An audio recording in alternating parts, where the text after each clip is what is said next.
Hello नमस्कार साथियों, स्वागत है आप सभी का ड्रीम एग्जाम स्टडी प्लेटफॉर्म पर। साथियों, आज हम इस वीडियो में देखने वाले हैं सी-टेट दिसंबर 2023 की दृष्टि से बाल विकास व शिक्षा शास्त्र की क्लास नंबर 1। दोस्तों, यदि आप पेपर 1 या पेपर 2 किसी भी पेपर की तैयारी कर रहे हैं तो यह वीडियो आपकी परीक्षा की दृष्टि से बेहद ही महत्वपूर्ण होने वाला है। दोस्तों, सी-टेट में सबसे ज़्यादा जो उपयोगी होती है वो होती है दोस्तों प्रैक्टिस। इसलिए हम ज़्यादा से ज़्यादा प्रैक्टिस करने की कोशिश करेंगे। दोस्तों, यदि आप चैनल पर नए हैं तो चैनल के लिए सब्सक्राइब और साथ ही बनी बेल आइकन जरूर दबा लीजिए ताकि जब भी हम अगला वीडियो अपलोड करें आप तक नोटिफिकेशन सबसे पहले पहुंच जाए। चलिए दोस्तों, वीडियो को शुरू करते हैं। ये है दोस्तों पहला क्वेश्चन और मोस्ट इंपॉर्टेंट क्वेश्चन है। क्रांतिक अवधि के संप्रत्यय की अवधारणा है। दोस्तों, जो क्रांतिक अवधि होती है इसके संप्रत्यय की अवधारणा क्या है?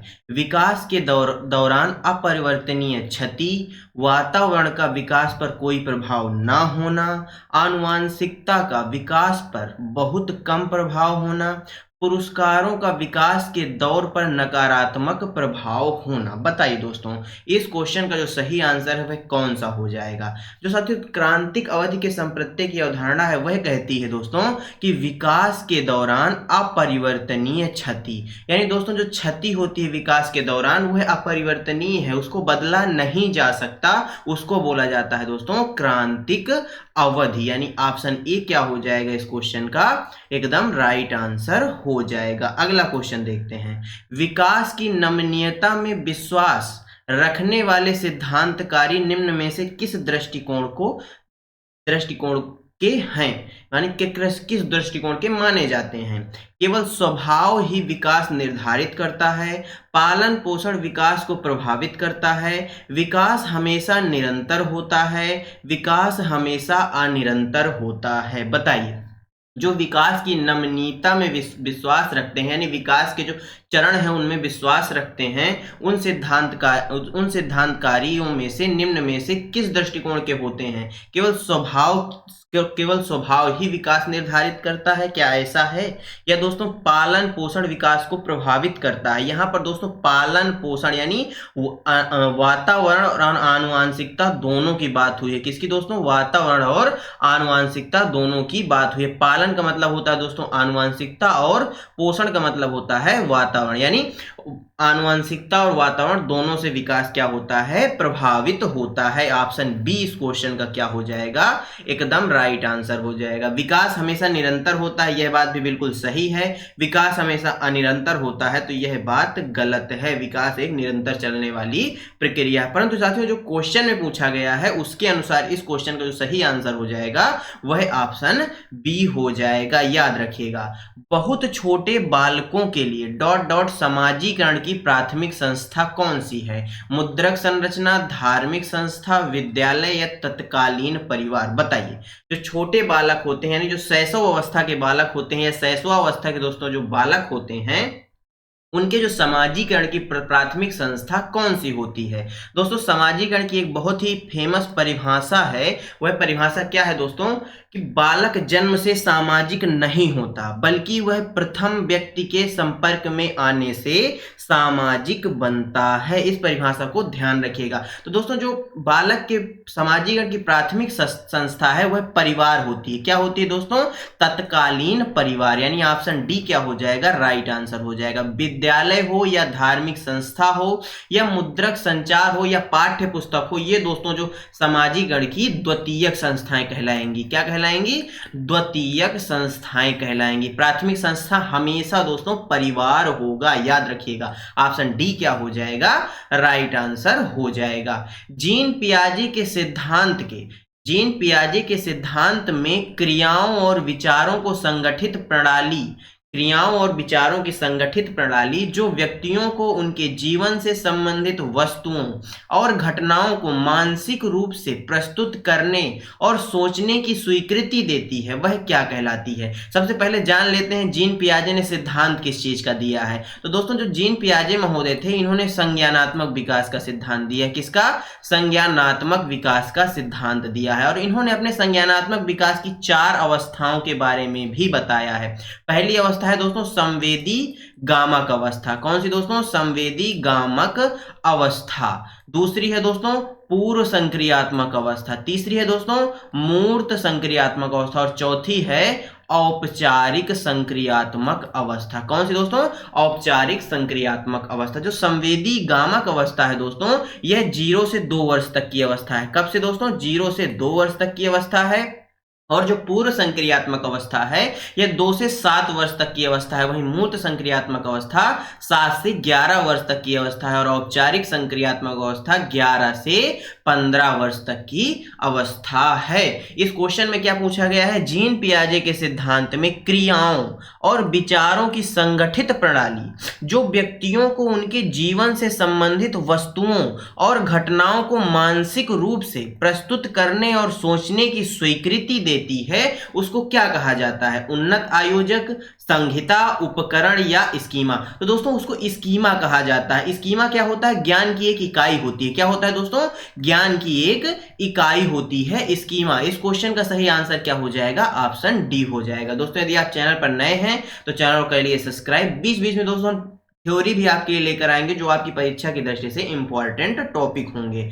जीन पियाजे के संज्ञानात्मक विकास के सिद्धांत के अनुसार किस चरण पर अधिकतर बच्चे दूसरों के दृष्टिकोणों को समझने में विशेषतः कठिनाई महसूस करते हैं? यानी दूसरों के दृष्टिकोणों को समझना है तो उस किस अवस्था में जो बच्चे हैं वह उसको समझने में कठिनाई महसूस करेंगे? उत्तर पारंपरिक, पूर्व क्रियात्मक, मूर्त संक्रियात्मक या औपचारिक संक्रियात्मक? बताइए दोस्तों इस क्वेश्चन का सही आंसर कौन सा हो जाएगा? दोस्तों 4 अवस्थाएं मैंने अभी पिछले क्वेश्चन में आपको बताई कौन कौन सी होती हैं। संवेदी पेशी अवस्था, दूसरी होती है पूर्व संक्रियात्मक अवस्था, तीसरी होती है मूर्त संक्रियात्मक अवस्था और दोस्तों जो चौथी होती है वह होती है औपचारिक संक्रियात्मक अवस्था। यानी उत्तर पारंपरिक अवस्था तो जीन पियाजे महोदय की है ही नहीं, यानी ऑप्शन ए तो बिल्कुल नहीं होगा। अब बताइए आपके पास पूर्व क्रियात्मक या संक्रियात्मक कुछ भी बोला जा सकता है, मूर्त संक्रियात्मक या औपचारिक संक्रियात्मक, बी सी डी में से कौन सा ऑप्शन है जो बिल्कुल सही हो जाएगा? तो दोस्तों जो मूर्त संक्रियात्मक अवस्था है इसमें जो बच्चा होता है यह दूसरों के दृष्टिकोणों को समझने में क्या होता है? कठिनाई को महसूस करता है। यानी इस क्वेश्चन का जो सही आंसर हो जाएगा वह कौन सा हो जाएगा? क्या ऑप्शन सी हो जाएगा? तो जी नहीं, ऑप्शन सी नहीं बल्कि ऑप्शन बी हो जाएगा। यानी जो पूर्व क्रियात्मक अवस्था होगी बालक की 2 से 7 वर्ष तक की अवस्था होगी उसमें बच्चा दूसरों के दृष्टिकोणों को समझने में क्या करेगा? कठिनाई महसूस करेगा। ध्यान रखिएगा मूर्त संक्रियात्मक अवस्था बहुत लोग ऑप्शन लगा देते हैं पर मूर्त संक्रियात्मक अवस्था इस क्वेश्चन का गलत ऑप्शन होगा, बल्कि पूर्व संक्रियात्मक अवस्था ऑप्शन बी इस क्वेश्चन का क्या हो जाएगा? राइट आंसर हो जाएगा। नेक्स्ट क्वेश्चन दोस्तों, लियो वाइगोत्स्की के अनुसार संज्ञानात्मक विकास डॉट डॉट का उत्पाद है। आनुवांशिक स्वभाव का उत्पाद, केवल अवलोकन और अनुकरण का उत्पाद या सामाजिक संपर्कता का या अस्मिता निर्माण का? बात करें लियो वाइगोत्स्की महोदय की तो इन्होंने सामाजिक एवं सांस्कृतिक विकास का सिद्धांत दिया है। किसका दोस्तों? सामाजिक एवं सांस्कृतिक विकास का सिद्धांत दिया है। यानी इनके सिद्धांत का नाम क्या है? सामाजिक एवं सांस्कृतिक विकास का सिद्धांत। इन्होंने दोस्तों कुछ महत्वपूर्ण टर्म बताए थे, एक था जेडपीडी, एक था दोस्तों जेडपीडी और दो टर्म है वो हम आपको आगे करवा देंगे। जेडपीडी क्या होता है इसके बारे में भी आगे क्वेश्चंस में हम समझेंगे, आज हम आपको यहाँ पर नहीं बताएंगे। इस क्वेश्चन का जो सही आंसर हो जाएगा बताइए क्या हो जाएगा? तो दोस्तों जो लियो वाइगोत्स्की महोदय हैं इनके सिद्धांत का नाम ही सामाजिक एवं सांस्कृतिक विकास का सिद्धांत है, यानी सामाजिक संपर्कता इस क्वेश्चन का क्या हो जाएगा? एकदम सही आंसर हो जाएगा। ऑप्शन सी क्या हो जाएगा? एकदम राइट आंसर हो जाएगा। नेक्स्ट क्वेश्चन देखते हैं, निम्न में से किसका मानना है कि मानवीय गतिविधियों सांस्कृतिक परिप्रेक्ष्य में विकसित होती हैं? निम्नलिखित में से किसका यह मानना है दोस्तों कि जो सांस्कृतिक जो मानवीय गतिविधियां हैं वह सांस्कृतिक परिप्रेक्ष्य में क्या होती हैं? विकसित होती हैं और उन परिप्रेक्ष्यों से हटकर उन्हें समझा नहीं जा सकता है? जीरोम ब्रूनर, डेविड ओसोवेल, जीन पियाजे या लियो वाइगोत्स्की? बताइए क्वेश्चन नंबर 7 का सही आंसर क्या हो जाएगा? दोस्तों किसका मानना था कि जो मानवीय गतिविधियां हैं वह सांस्कृतिक परिवेश में क्या होती हैं? परिप्रेक्ष्य में या परिवेश में विकसित होती हैं। कौन सा टर्म आया है दोस्तों? सांस्कृतिक। और लियो वाइगोत्स्की महोदय का सिद्धांत क्या है? सामाजिक एवं सांस्कृतिक विकास का सिद्धांत। सामाजिक एवं सांस्कृतिक विकास का सिद्धांत। तो सांस्कृतिक वर्ड आया है, यानी सांस्कृतिक परिवेश में विकसित होती हैं, तो ऐसा मानना किसका था?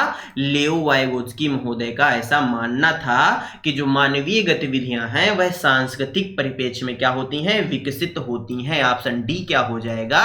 राइट आंसर हो जाएगा। नेक्स्ट क्वेश्चन, लॉरेंस कोहलवर के नैतिक विकास के सिद्धांत के किस चरण पर बच्चों के नैतिक तर्क दंड से बचने हेतु आज्ञाकारी होने पर आधारित होते हैं?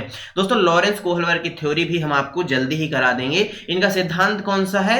नैतिक विकास का सिद्धांत। इन्होंने अपने नैतिक विकास के सिद्धांत के दोस्तों 3 स्तर बताए हैं। कितने स्तर बताए हैं? 3 स्तर बताए हैं, और 3 स्तरों के दोस्तों कुल 6 चरण बताए, यानी 2-2 करके कुल 6 चरणों के बारे में इन्होंने बताया है। इस क्वेश्चन का बताइए सही आंसर क्या हो जाएगा? किस चरण पर बच्चों के नैतिक तर्क दंड से बचने हेतु आज्ञाकारी होने पर आधारित होते हैं, यानी बच्चे जो है दंड से बचने के लिए आज्ञाकारी बन जाते हैं, लोगों की बातों को यानी अपने से बड़ों की बातों को मानने लग जाते हैं।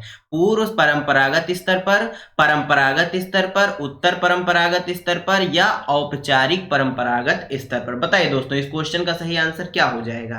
तो दोस्तों इस क्वेश्चन का जो सही आंसर है वह क्या हो जाएगा? ऑप्शन ए हो जाएगा। पूर्व परंपरागत स्तर पर बच्चे क्या हो जाते हैं?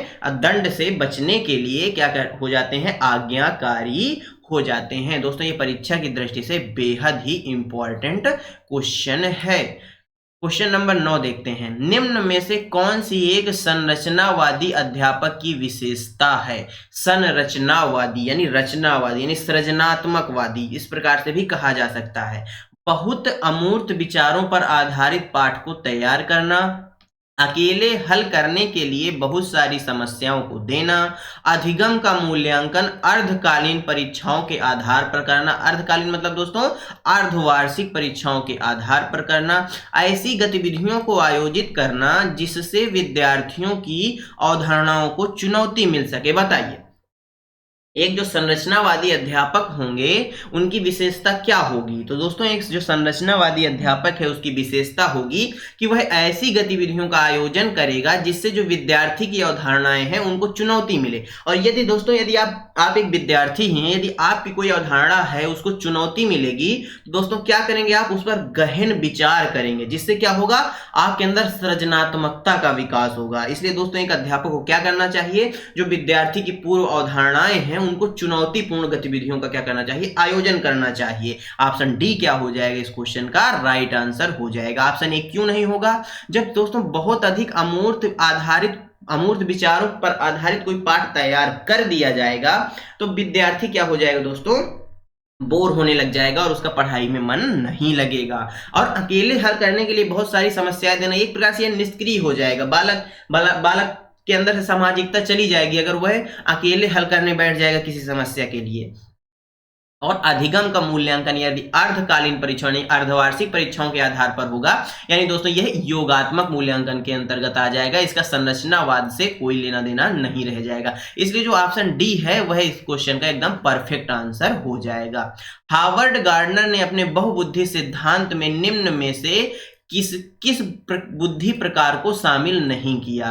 दोस्तों हार्वर्ड गार्डनर महोदय ने किस चीज का सिद्धांत दिया है? बहुबुद्धि का सिद्धांत दिया है। इन्होंने दोस्तों कई प्रकार की बुद्धियां बताई हैं, निम्न में से आपको बताना है किस बुद्धि के बारे में इन्होंने नहीं बताया है। प्राकृतिक बुद्धि, स्थानीय बुद्धि, बोधन बुद्धि या अंतर्वैयक्तिक बुद्धि? दोस्तों इन्होंने प्राकृतिक बुद्धि के बारे में बताया है, स्थानीय बुद्धि, बोधन बुद्धि के बारे में इन्होंने नहीं बताया, यानी ऑप्शन सी क्या हो जाएगा? इस क्वेश्चन का राइट आंसर हो जाएगा। बाल विकास के क्षेत्र में हाल ही में दोस्तों जो बाल विकास का क्षेत्र है इसमें हाल ही में सिद्धांत जो है यह सुझावित करते हैं कि विकास प्रभावित होता है आनुवांशिकता से, शिक्षा से, संस्कृति से या सामाजिक नीतियों से। बताइए जो बाल विकास के हाल ही के यानी वर्तमान के सिद्धांत हैं वह क्या कहते हैं कि विकास किन चीजों से प्रभावित होता है? तो दोस्तों जो हाल ही के सिद्धांत हैं उनका यह मानना है कि जो बालक का विकास है वह आनुवांशिकता से प्रभावित होता है और वातावरण से प्रभावित होता है। किससे दोस्तों? वातावरण और आनुवांशिकता वास्तविकता से प्रभावित होता है। और वातावरण के अंतर्गत शिक्षा भी आ जाएगा, बालक की संस्कृति भी आ जाएगी और सामाजिक नीतियां भी आ जाएंगी। इसलिए दोस्तों इस क्वेश्चन का जो सही आंसर हो जाएगा वह ऑप्शन डी हो जाएगा। पहला, दूसरा, तीसरा और चौथा सभी पॉइंट एकदम सही हैं। अगला क्वेश्चन, बच्चों का विकास किस प्रकार से होता है? व्यवस्थित रूप से होता है परंतु स्वाभाविक रूप से होता है। व्यवस्थित तो होता है दोस्तों परंतु स्वाभाविक रूप से होता है। अव्यवस्थित होता है और किसी विशिष्ट पल में अचानक से उभर आता है। क्या ऐसा होता है? पूरे विश्व में सभी बच्चों का जो विकास दर है का एक समान होता है? नहीं होता है, केवल विद्यालयीकरण के परिणाम से होता है। बताइए दोस्तों, जो बालक का विकास है वह किस प्रकार से होता है? क्या केवल विद्यालयीकरण यानी विद्यालय का जो परिणाम आ रहा है, जो रिजल्ट आ रहा है उसके आधार पर होता है? तो बिल्कुल नहीं। क्या दोस्तों जो पूरा विश्व है उसके सभी बच्चों का जो विकास दर है वह एक समान होती है? तो बिल्कुल नहीं, बल्कि सभी की विकास दर क्या होती है दोस्तों? व्यक्तिगत होती है, यानी अलग अलग होती है। ऑप्शन सी भी नहीं होगा। क्या विकास अव्यवस्थित रूप से होता है? बिल्कुल नहीं, बल्कि विकास कैसा होता है? व्यवस्थित रूप से होता है। किसी विशिष्ट पल में क्या अचानक से उभर आता है? क्या आपने किसी का विकास देखा है कि वह अचानक से उभर आए, अचानक से वह एकदम इंटेलिजेंट हो जाए या अचानक से वह एकदम मूर्ख हो जाए?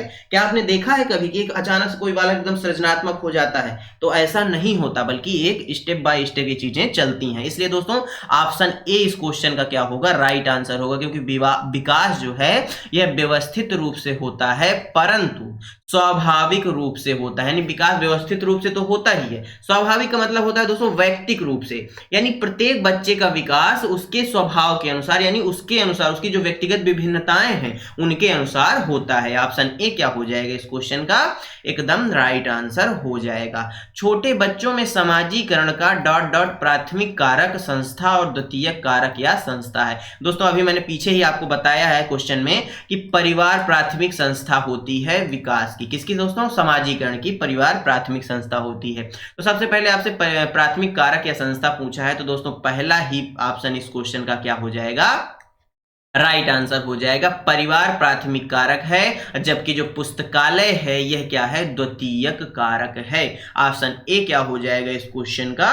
एकदम राइट आंसर हो जाएगा। क्वेश्चन नंबर 14, जीन पियाजे के संज्ञानात्मक विकास के सिद्धांत के अनुसार अधिकांश बच्चे किस अवस्था में बीते हुए समय, वर्तमान और भविष्य के बारे में स्पष्ट रूप से समझ बना लेते हैं? संवेदी गत्यात्मक अवस्था, पूर्व संक्रियात्मक अवस्था, मूर्त संक्रियात्मक अवस्था या दोस्तों औपचारिक संक्रियात्मक अवस्था। यानी बीते हुए समय और वर्तमान और आने वाले समय के बारे में स्पष्ट रूप से क्या करते हैं? समझ को विकसित कर लेंगे।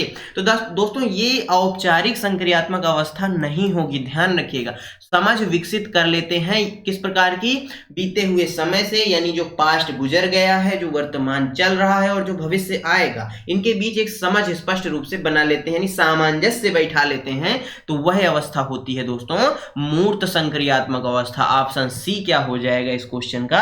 राइट आंसर हो जाएगा।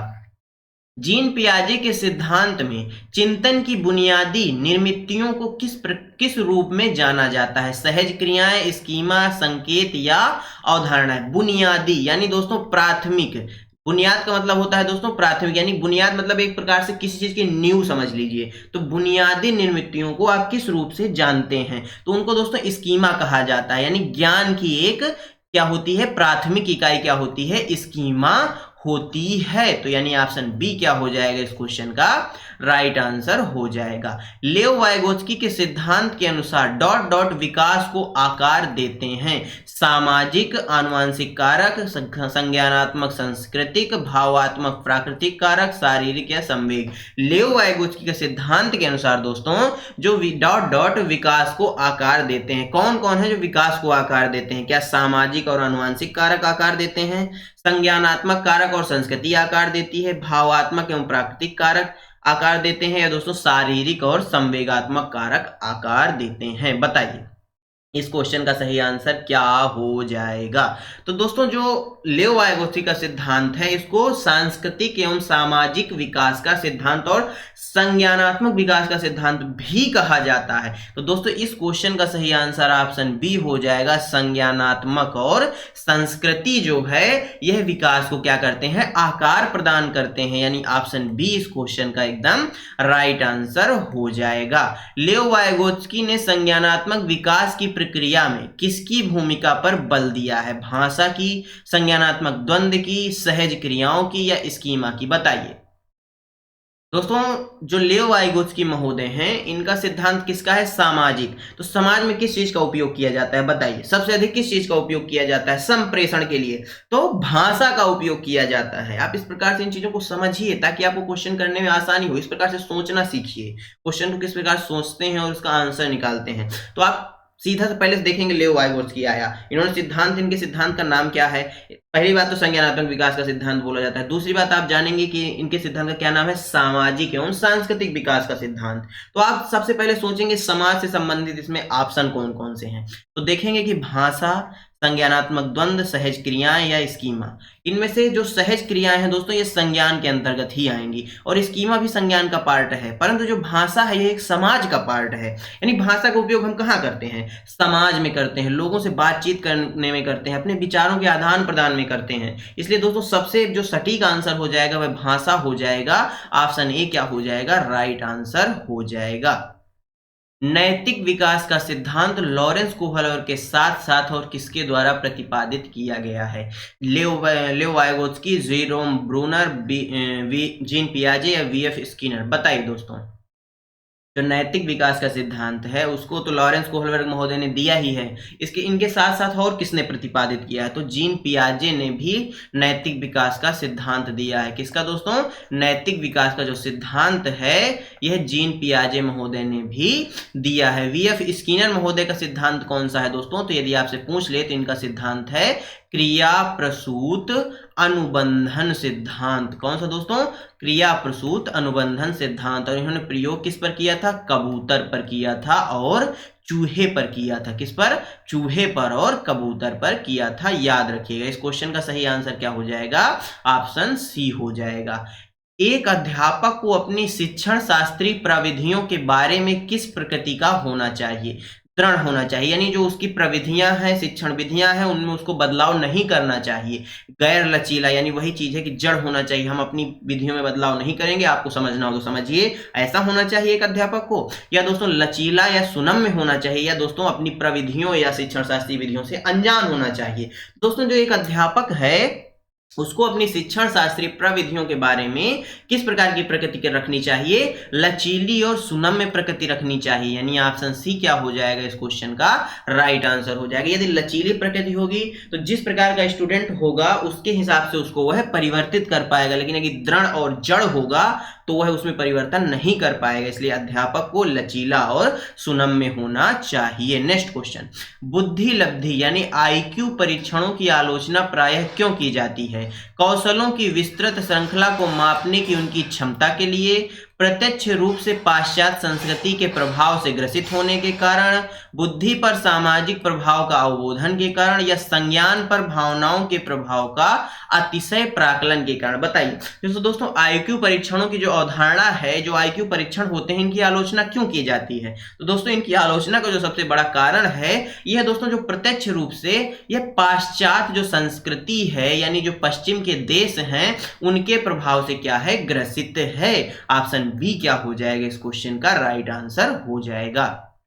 निम्न में से कौन सी प्रणाली विद्यार्थियों की विविध अधिगम जरूरतों को पूरा करने में बाधक है? सहयोगात्मक अधिगम, पृथक्करण व नामीकरण, उपयुक्त समावेशन या विभिन्न शिक्षा शास्त्रीय पद्धतियां? बताइए निम्न में से जो कौन सी प्रणाली है जो विद्यार्थियों की विविध अधिगम जरूरतों को पूरा करने में बाधक है? सहयोगी नहीं दोस्तों, बाधक है। तो सहयोगात्मक अधिगम जो है यह बाधक नहीं होगा, बल्कि क्या होगा? उपयोगी होगा। पृथक्करण व नामीकरण, नामीकरण का मतलब दोस्तों वर्गीकरण। आप वर्गीकरण करेंगे तो यह क्या हो जाएगा, विद्यार्थियों की जो विविध अधिगम जरूरतें हैं उनको पाने के लिए, उनको पूरा करने के लिए बाधक सिद्ध होगा। यानी ऑप्शन बी इस क्वेश्चन का क्या हो जाएगा, एकदम राइट आंसर हो जाएगा। नेक्स्ट क्वेश्चन देखते हैं।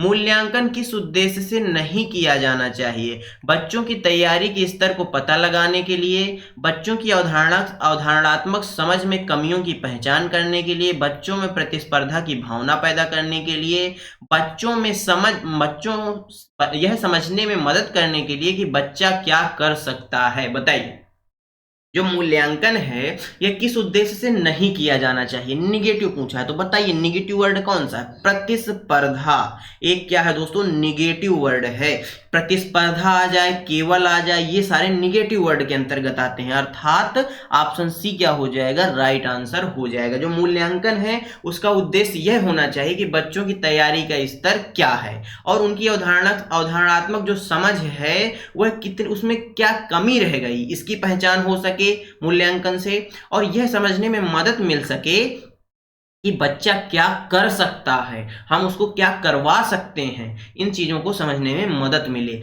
ना कि दो बच्चों के बीच प्रतिस्पर्धा की भावना पैदा हो। यानी ऑप्शन सी क्या हो जाएगा, राइट आंसर हो जाएगा। लॉरेंस कोहलवर के अनुसार नैतिक विकास एक असतत प्रक्रिया है जो 6 चरणों में होती है, बच्चों के सामाजिक और सांस्कृतिक संदर्भों पर निर्भर करती है, बच्चों के बुद्धि लब्धि के परस्पर संबंधित है, पूरी तरह से आनुवंशिक कारकों पर निर्भर करता है। बताइए, लॉरेंस कोहलवर के अनुसार जो नैतिक विकास है उसके संबंध में कौन सी बात सही है? तो उनका मानना था कि जो नैतिक विकास है एक असतत प्रक्रिया है जो 6 चरणों में होती है। ऑप्शन ए क्या हो जाएगा इस क्वेश्चन का, राइट आंसर हो जाएगा। दोस्तों, लॉरेंस कोहलवर की जब हम थ्योरी पढ़ाएंगे तो वहां पर आपको एक एक चरण समझाएंगे कि कौन कौन से चरण इन्होंने दिए थे और किस चरण में किन बातों पर जोर दिया था। समावेशन की संस्कृति को किससे बढ़ावा मिलता है? विभेदित निर्देश से, मानकीकृत मूल्यांकन से, पृथक्करण से या नामीकरण से? बताइए, समावेशन की जो संस्कृति है इससे किससे इसको क्या होगा, बढ़ावा मिलेगा? बताइए, इसमें तो सभी जो है ऑप्शन बिल्कुल निगेटिव प्रतीत हो रहे हैं, लेकिन आपको इनमें से ही चूज करना है। तो पहला हो जाएगा विभेदित निर्देश। यह जो है समावेशन की संस्कृति को क्या होता है, बढ़ावा मिलता है। इसको आप इस प्रकार समझिए, कई संस्कृति के बच्चे आपकी क्लास में हैं, आप दोस्तों विभेदित निर्देश देंगे तो क्या होगा, ये लोग आपस में क्या होंगे, एक प्रकार से समावेशित हो जाएंगे, साथ में मिलकर कार्य करेंगे। आप किसी संस्कृति विशेष को लेकर कोई प्रोजेक्ट नहीं देंगे, बल्कि एक समावेशित संस्कृति जिसमें सभी संस्कृतियों का कुछ ना कुछ सम्मिलित हो, ऐसा निर्देश देंगे बच्चों को, ऐसा क्रियाकलाप देंगे तो बच्चे क्या होंगे, आपस में समावेशित हो जाएंगे और साथ में मिलकर कार्य करने लगेंगे। ऑप्शन ए क्या हो जाएगा, राइट आंसर हो जाएगा। अपनी कक्षा में एक दृष्टिबाधित विद्यार्थी की विशिष्ट जरूरतों को ध्यान में रखकर एक अध्यापिका को क्या शिक्षा शास्त्रीय समायोजन करने चाहिए?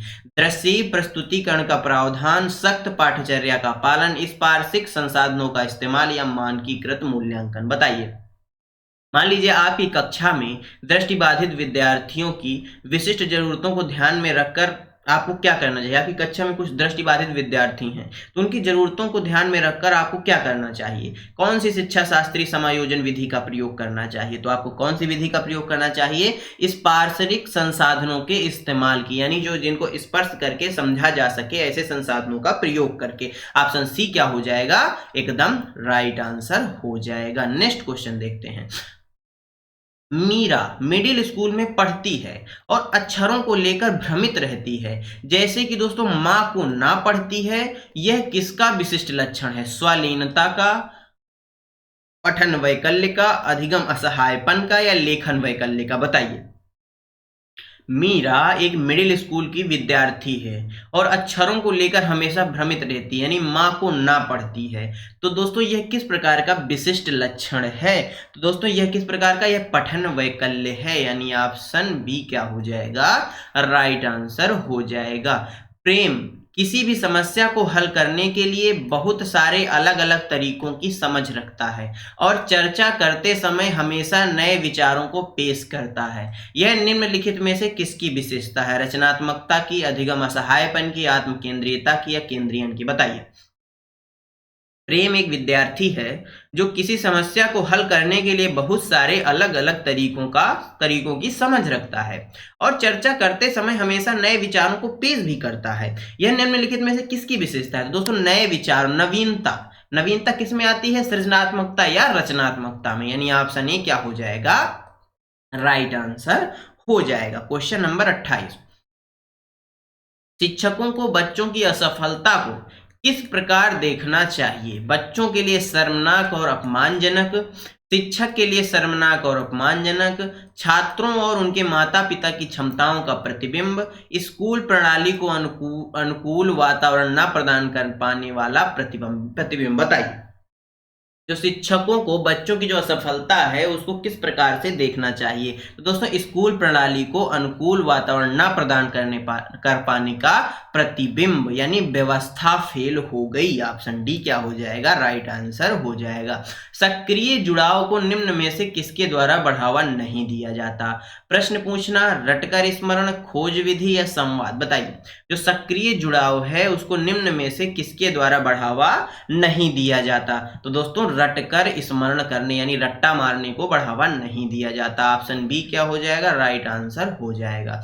यदि कोई बच्चा स्कूल में अच्छा प्रदर्शन करने में असमर्थ है तो शिक्षकों को चाहिए कि वे शैक्षिक रणनीतियों और स्कूल के माहौल पर चिंतन करें, बच्चे को सजा दें और बच्चे के माता पिता से कहें कि बच्चे को घर पर ट्यूशन लगाना सुनिश्चित करें, बच्चे को कम योग्यता वाले बच्चों के लिए बने एक अलग संकाय में स्थानांतरित कर दिया जाए, बच्चे की सामाजिक पृष्ठभूमि का पता लगाएं क्योंकि कुछ समुदायों के बच्चे सीखने में सक्षम नहीं होते। बताइए, यदि कोई बच्चा स्कूल में अच्छा प्रदर्शन करने में असमर्थ है तो शिक्षकों को क्या करना चाहिए? वे शैक्षणिक रणनीतियों और स्कूल के माहौल पर उनको क्या करना चाहिए? चिंतन करना चाहिए, यानी अपनी शैक्षणिक रणनीतियों में कुछ परिवर्तन करना चाहिए। स्कूल का जो वातावरण है क्या वह बच्चे के अनुकूल है, इस पर विचार करना चाहिए। यानी ऑप्शन ए क्या हो जाएगा इस क्वेश्चन का? राइट आंसर हो जाएगा।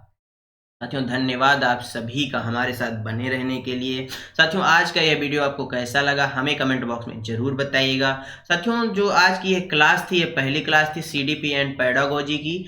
नेक्स्ट दूसरी क्लास आएगी। इस प्रकार दोस्तों हम आगे के क्वेश्चन करते जाएंगे और आपकी प्रैक्टिस मजबूत होती जाएगी।